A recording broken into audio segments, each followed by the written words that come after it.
बातमी बारामतीमधनं आहे। उद्या सगळ्यांचं लक्ष बारामतीत असेल, कारण उद्या बारामतीमध्ये नमो रोजगार मेळावा कार्यक्रमाचं आयोजन करण्यात आलंय।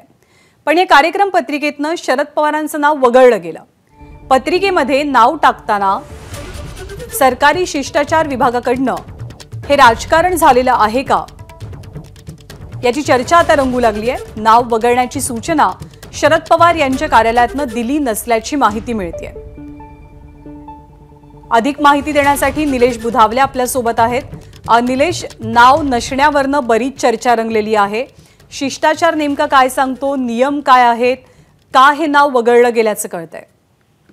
ज्ञानदा, राज शिष्टाचार विभागाकडून अशी माहिती देण्यात आली होती की शरद पवार यांच्या कार्यालयाकडूनच सूचना देण्यात आलेल्या आहेत की शरद पवारांचं शासकीय कार्यक्रमामध्ये नाव टाकू नये।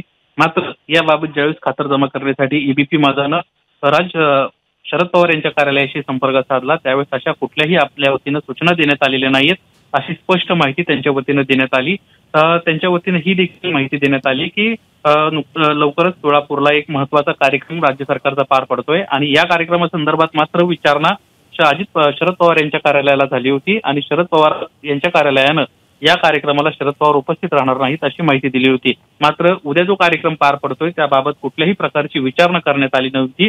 किंबहुना शरद पवार कार्यालयानंच अगोदरच राज शिष्टाचार विभागाला पत्र लिहिलं होतं आणि त्या कार्यक्रमाला आपण उपस्थित राहण्यासाठी इच्छुक आहोत असा उल्लेख देखील त्या ठिकाणी केला होता। मात्र राज शिष्टाचार विभागानं जाणीवपूर्वक तर शरद पवारांचं नाव पत्रिकेमध्ये छापणं टाळलं का असा सवाल आता यामुळेच उपस्थित होऊ लागलेला आहे। ज्ञानदा, धन्यवाद निलेश या माहितीबद्दल। तर शरद पवारांचं नाव उद्याच्या कार्यक्रम पत्रिकेतनं नेमकं का आणि कशामुळे वगळलं याची चर्चा आता रंगू लागली आहे। एबीपी माझा, उघडा डोळे बघा नीट।